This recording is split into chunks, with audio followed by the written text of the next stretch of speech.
done for the evening, but I'm not at a truck stop. I'm home.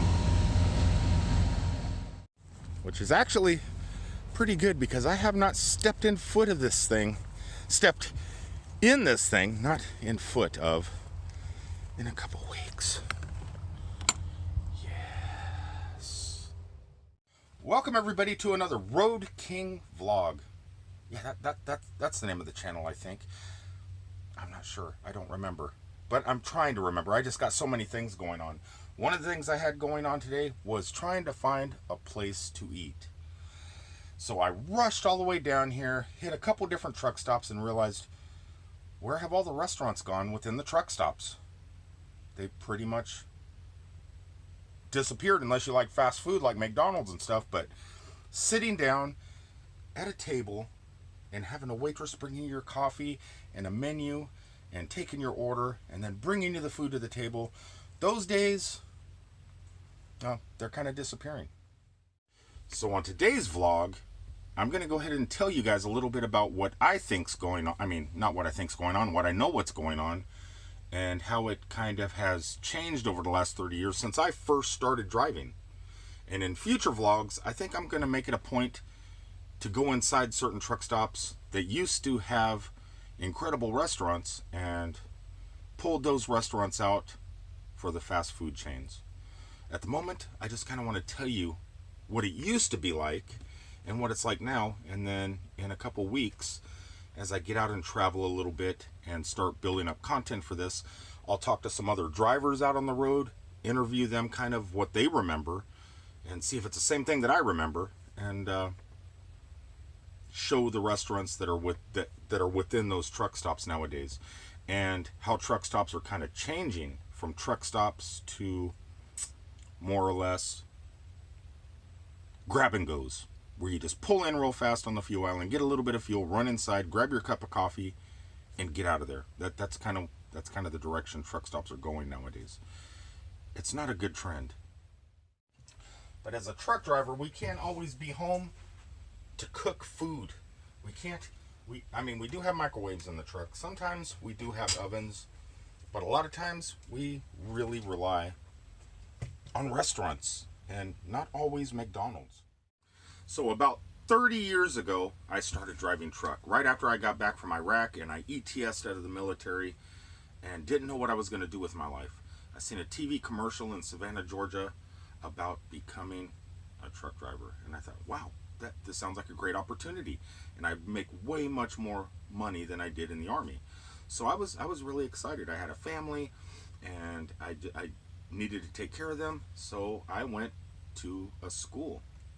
I forget what year it was. It was like in the early 90s. Right whenever Desert Storm got over is when I started. Back then, things were a lot different out here on the road. You can hit truck stop after truck stop, have a place to shower, have a place to do your laundry, have a TV lounge, and on top of all that, you could sit down and have a conversation with a waitress that would actually bring you a cup of coffee. Well, this is a soda. You got to pretend it's coffee. And set it on your table. And do you have any idea what you want to order? I don't know. I'll take a menu. It's not quite like that nowadays. It's a little bit different. Nowadays, those little 7-Eleven type truck stops have been popping up. Things like Pilots, Loves. They're not truck stops. People call them truck stops. Like here in Wildwood, Florida, someone will say, "Hey, meet me at the truck stop." I assume they're talking about the TA truck stop because they still have showers, laundry, TV room, and a restaurant. So I'll go over at the TA and wait for them. They'll call me on the phone. They go, "Where are you at?" And I said, "I'm sitting here at the truck stop." And they go, "Which one?" And I'll say, "The only one in town, the TA." And they go, "Oh, we're over here at the Pilot." That's not a truck stop. Things have definitely changed out here on the road. If you want to eat healthy or healthier and not Big Macs, Subways, Taco Bells, and stuff like that, your options, well, they're actually pretty limited. I don't know how many of you out there have been driving truck for any amount of time, But even if it's been for a short amount of time, I'm sure that you have kind of witnessed this going on. In fact, the last year or two, it's been much, much worse. Pilots, which owns Flying J now, because Flying J sold out to Pilot, kind of owns street corners. I mean, right down the road here, you have two Pilots, one almost right across the street from each other on each side of the freeway. And they're putting a Flying J in just down the road. So they kind of have a monopoly. Flying J's and Pilots have a monopoly pretty much everywhere. They've been buying up everything. And it hasn't been good for the truck driver. I mean, I don't believe. It's hard. Their parking lots are smaller. They don't offer any food. No place to relax. You can't relax because it's basically like walking into a 7-Eleven, grabbing a big gulp and leaving. That's what they have to offer. Oh. And a hot dog. But if you want a ham and cheese omelet or a steak or Italian food or anything like that, you're pretty much out of luck, except for one chain, the Petros and TA truck stops. They still have restaurants. They still have the iron skillets. But they're kind of fading those out slowly. They're starting to put in fast food chains. They're tearing out the restaurants, putting in McDonald's, putting in Moe's, putting in Subways, putting in Taco Bells, and kind of getting rid of that sit-down relaxation time that you need to unwind from the road. It's getting pretty difficult out there. So new drivers or new people getting their CDLs and getting ready to come out here on the road, don't expect incredible food. It's slowly disappearing.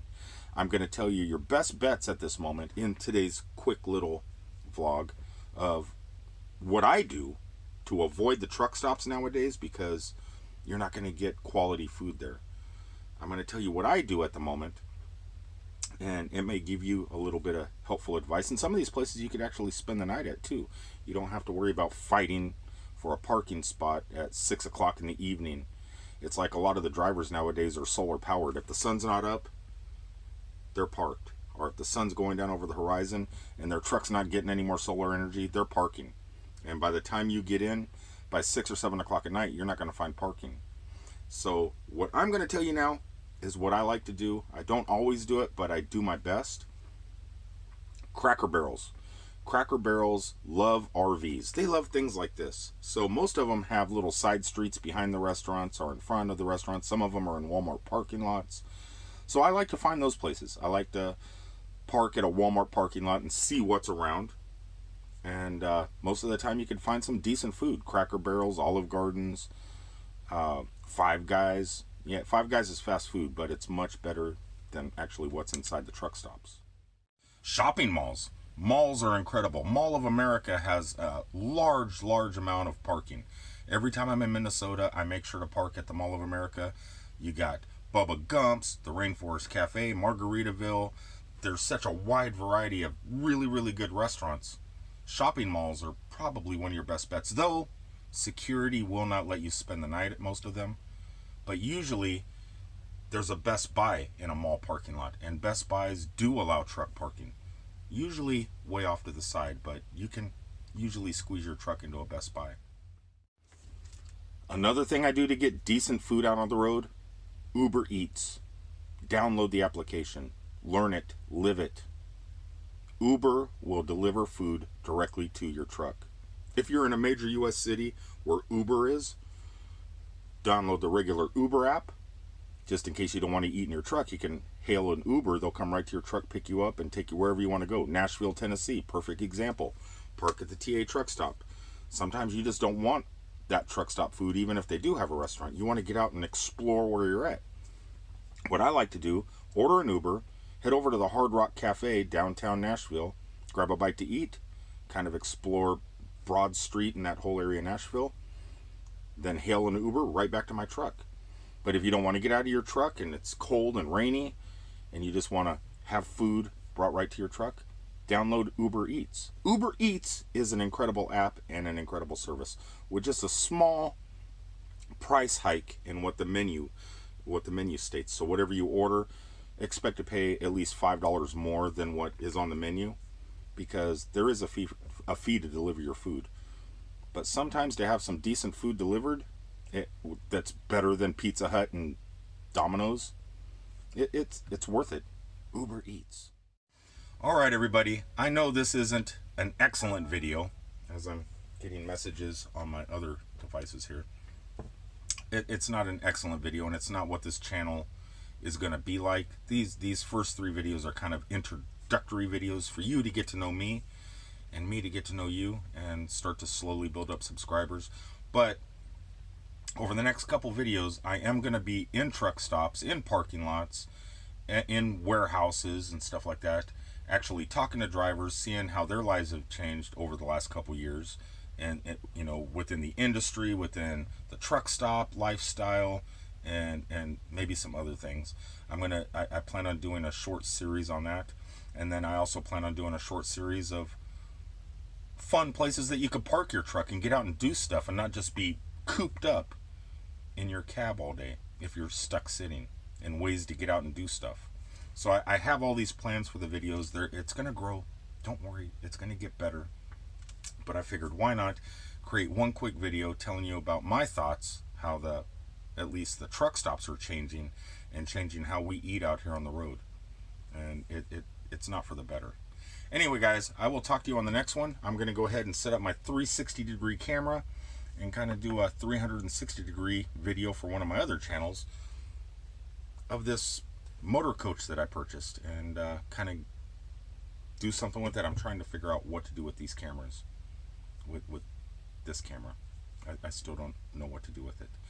Until the next one, guys, I love you all. Please remember to subscribe and like if you think this channel might go somewhere, and if you like the videos, thumbs up, like, hit the bell icon, whatever side of the screen it is, so you get notified of future videos when I post them. I'm going to post regularly now, but in the future I'm probably going to do it once or twice a week. I haven't picked a schedule yet, but I will, and I'll keep you guys notified. So until the next one, guys, I love you all. Happy trucking. Peace out, everybody.